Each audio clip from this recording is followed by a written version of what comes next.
This is the White Coat Investor Podcast, Milestones to Millionaire, celebrating stories of success along the journey to financial freedom.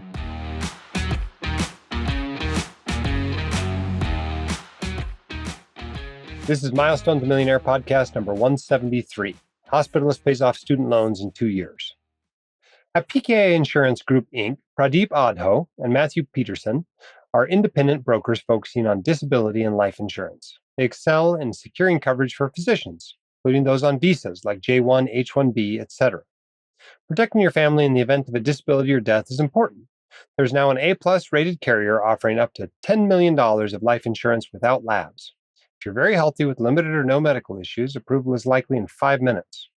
Reach out to PKA Insurance to discuss your disability or life insurance needs at whitecoatinvestor.com/PKA, 1-800-258-1018, or emailing info@pkainsurance.com. Don't forget, you've only got a few days left on our student and resident course sale. These are the student and resident versions of our flagship Fire Your Financial Advisor course.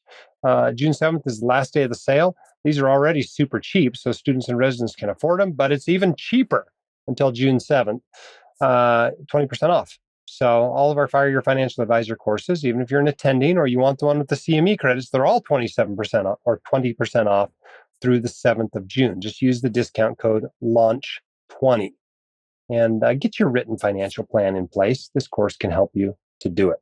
The course now grows with you. You can upgrade to the next course as you move into the next career phase, and you only pay the difference between the courses each time you upgrade to the next one. All right, our guest today has paid off his student loans. Let's get him on the line. Our guest today on the Milestones Podcast is Preju. Welcome to the podcast. Thank you, Jim. Glad to be here. Tell us what you do for a living, what part of the country you're in, and how far you are out of training. So I'm a hospitalist. I live in the Northeast, and I graduated in 2021. So it will be 3 years next month. Yeah. Okay. Tell us what milestone we're celebrating with you today. So I paid off my student loans August 2023. Wow. In 2 years, you paid off all your student loans. Yes. Yeah. I'm still very happy and relieved about that. Yeah. Yeah. So how much did you owe when you came out of residency? So I had $155,000. Okay. That seems really low these days. That's well below average. Average is $200,000 to $250,000. How did you keep your debt down so far? So I was fortunate. So the medical school that I went to gave me a scholarship. So that helped defray a lot of the costs of my studies. Very cool. So between the scholarship and loans, that's how you paid for med school. You didn't have a bunch of money saved up from a prior career, or your parents didn't give you tens of thousands of dollars a year or anything else? No. They couldn't. I'm sure they would have if they could, but they couldn't. Yeah. Very cool. Okay. So you came out of residency in 21. You're an internist. So you went into residency in 2018. Do you remember how much you owed when you came out of school initially? I do. I owed $126,000 when I started residency in 2018. So a lesson here for all you young people who have never been in anything but save. Your loans used to grow during residency. That doesn't happen anymore, but typically they would grow during residency and significantly. And so people would come out of residency with 50% more in loans than they had when they started residency, if it was a long residency. But yours went up another, $29,000 while you're in residency. Residency and medical school. Yeah, residency and medical school. Yeah, that's right. Since 2012, loans are not subsidized in medical school either. In fact, that's the only time students these days are having their federal loans anyway grow, is during med school. Once they get into residency and they enroll in the SAVE plan, their loans aren't growing anymore, which is a really cool feature of the SAVE. It is, yes. All right. So you decided you didn't want to drag these around your whole life. Why was that? Why did you decide to get rid of these in 2 years? Like you said, my debt burden is below the average, and definitely my ratio compared to my salary. I figured I wouldn't be able to take advantage of the PSLF. So when I was in residency, I thought maybe I could pursue PSLF, uh, but as soon as the COVID hit during my second year of training, and then when I graduated subsequently, I realized I wouldn't be able to benefit from it. So I started to make plans to pay it off as soon as I was able to. Fortunately or unfortunately, because of COVID, all the interest rates were, deferred. And the payments just kept getting postponed and postponed. So that gave me definitely a significant advantage to save up and Yeah. pay off before the interest rate started. Yeah. So what did you do? Were you saving in a separate account or were you actually making payments? So I was saving in a high yield savings account. So basically, I would save up to 50% of my net income in a high yield savings account every month, um, waiting for, I guess, when I had enough money or whenever the payments restarted to pay off. Yeah. Are you married with any kids? No, not married, no kids. Okay. So this was all your decision of what you wanted to do with your money and your life. Why did you decide to put up to 50% of your income toward your student loans? Um, See, like you, I think you've probably mentioned in your podcast before as well. I think the burden of this debt weighing on me, there's a psychological burden, um, and I felt since I couldn't take advantage of any loan forgiveness programs, and when the payments resumed in September, my interest rates were 7.9%. At the time, the SAVE plan was still being talked about, but I didn't know much about it as well. So I figured it didn't make sense, financial or sense to me to keep this dragged out, and it made it a priority to pay it off. Very cool. Very cool. So did you feel like you had to make any sacrifices to be accumulating that money to pay off your student loans? Uh, I wouldn't call it a sacrifice per se. It's a goal. It's one of the goals that I prioritize to achieve towards.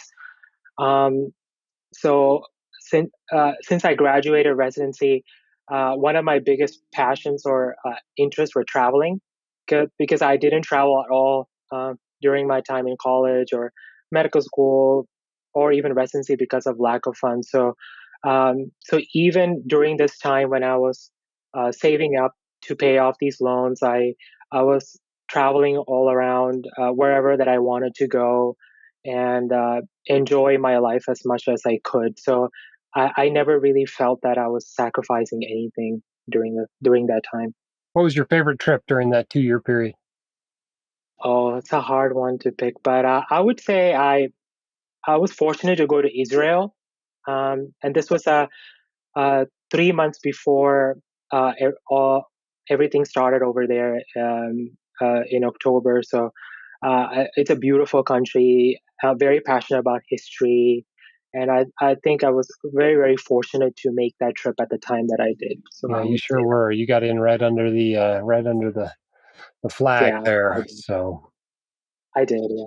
all right. Well, what advice do you have for somebody else that wants to get rid of their student loans quickly? They want to pay them off in a year or two or three. What advice do you have for that person? Um, Not advice per se. I would recommend. I think it's what you priority you have. So, um, someone like me in my situation, I felt paying off my loans uh, made sense, and I was at the right time of my life, uh, being single, to prioritize that and to be able to do that.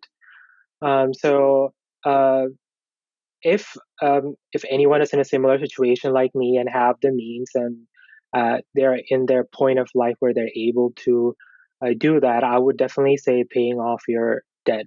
Um, and as such, my case with the 7.9%. student loans that I had, it made sense for me to prioritize that and pay it off. So that's what I would recommend. But at the same time, I would say still enjoy your life. I think every physician or every other professional who listens to us know we made a lot of sacrifices in our 20s, basically devoting ourselves and still do devoting ourselves to our career.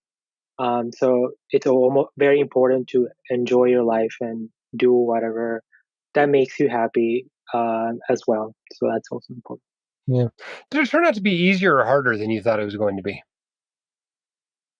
Um, I would say I didn't um, realize it, but when I look back, now I look back, it was definitely probably um, maybe a little bit more challenging than I thought it would be because everything was automated. So I had this high yield savings account where I made sure half of my net income went into it. So I didn't even realize at the time this was going on. And then when suddenly um, the I started getting reminders, hey, your student loan is about to be due in September. I looked and I saw that I had the money and then I paid it off. So it wasn't much of a cognitive burden, or I would say. I think it just was automated, and I put it out of my head, and it just um, fortunately worked out at the right Yeah. time. I would say Automation's very powerful. So it is. that's pretty It is. cool Yeah. that your amount lined up. It doesn't sound like you were necessarily planning to be done in exactly 2 years, but it just worked out really well for about the time that you were going to start having to pay 7.9% interest. Exactly. I think it just happened at the right time, and I was lucky to be able to do that. Yeah. How's it feel to have them gone? It's amazing. So I was able to also buy a home during that same time as well. So now I think now when I travel, I feel like I could splurge a little bit more.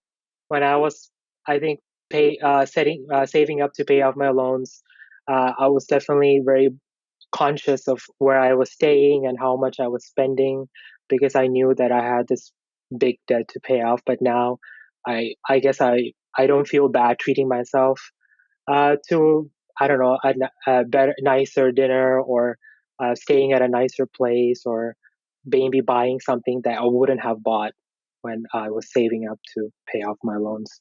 Yeah, I can really relate to that. I remember having that feeling after paying off a mortgage. I'm like, okay, now Exactly. I'm not paying for everything with borrowed money.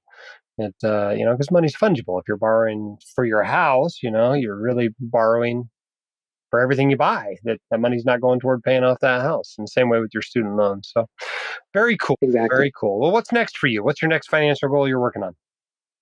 Uh, so um, so I've been looking into and real estate and syndications. Obviously, listening through your podcasts and reading up on the blogs of the various guests that you have on your show. So I would say that's something that I'm looking towards next to see where Cool. I can invest. So Cool. Well, as you become more and more wealthy, those sorts of things can make more and more sense. So very cool. Well, congratulations to you, Priju. You have done a great job paying off loans in 2 years on a hospitalist salary is no small feat. You should be proud of yourself. Congratulations. thank you so much, Jim. Thank you. Okay, hope you enjoyed that interview. I always think it's great to hear people knocking these things out in a year or 2 or 3 years, whether they owe a lot or whether they don't owe that much. It's just nice to have that monkey off your back and be able to go into your career. It just doesn't feel like you've finished med school or dental school until you paid off your loans. And doing that early is something very few people regret. In fact, I can't remember ever meeting anybody that regretted having their student loans paid off within 5 years. All right, today let's talk for a minute about buying a house as a resident. Okay, I figure I'm only able to talk out about 5 or 10% of residents who want to buy a home out of buying that home. But the truth is, it's probably not a great idea. There's a lot of reasons why.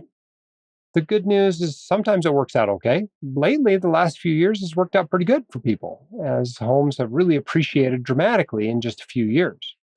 And even when it doesn't work out, which is probably the majority of the time for a 3-year residency, probably 2/3 of the time, you end up coming out behind financially for buying a house during a 3-year residency.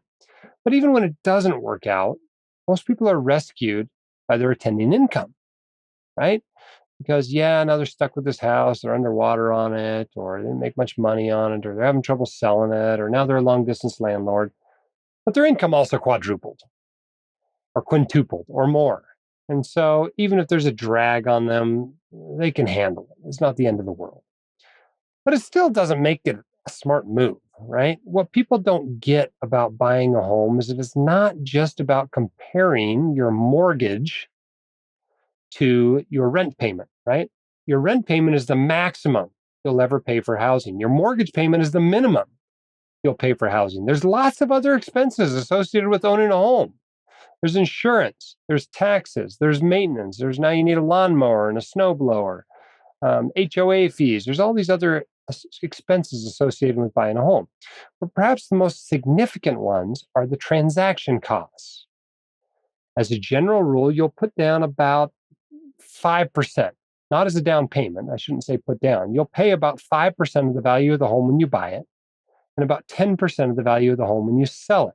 That's all in. That's realtor fees. That's, the cost to fix it up at the end and make you replace the water heater as you sell. And it's all that stuff, right? Maybe it sits vacant for a month or two. 15% round trip is a pretty good estimate. Obviously, an average, sometimes it's a little more, sometimes it's a little less, but 15% of the value of the home is what it costs you to go round trip. So if you're buying a $300,000 home, 15% of that is $45,000. If that home does not appreciate or you pay down the debt $45,000 over the course of the 3 years you're in it, you will come out behind financially. And you don't get much of a tax benefit as a resident for owning a home. It's all about appreciation overcoming the transaction costs. So the longer you're in the whole home, the more time you have to spread the transaction costs over. If you're in there 4 years, 5 years, 6 years, it's more likely that you'll come out ahead. If you're in there for 10 years, you almost always come out ahead owning a home instead of renting it. But it's all about overcoming those transaction costs. So if you happen to own a home in a very lucky time period, like 2003 to 2006, or 2020 to 2023, right? Those sorts of periods of time, everybody comes out ahead, right? Because the rate of appreciation was so high. But if you own a home from 2006 to 2010, or maybe from 2024 to 2027, it doesn't work out so good. Maybe you can't even sell it at the end and you're stuck being a long distance landlord. So there's plenty of those horror stories. If you talk to older docs, they'll tell you, be a little more patient. It's not the end of the world if you don't own a home during residency. If you need a house with a backyard and a fence for your dog, you can rent that. You don't have to buy it. Now, maybe there's some area in the country where you literally can't find anything to rent, but it's not nearly as common as people think it is. And every resident's looking for an excuse while they're an exception. Well, my spouse is also working, or I got a little bit more of a down payment, or I want to be a real estate investor. And so this is going to be my first real estate property. But the truth is, most of the time, these are just excuses. They're just justifications. Look, if you want to buy a house, go buy a house. I don't care. It's not my money. But I wish you'd run the numbers. Something like the New York Times buy versus rent calculator can help you to run the numbers.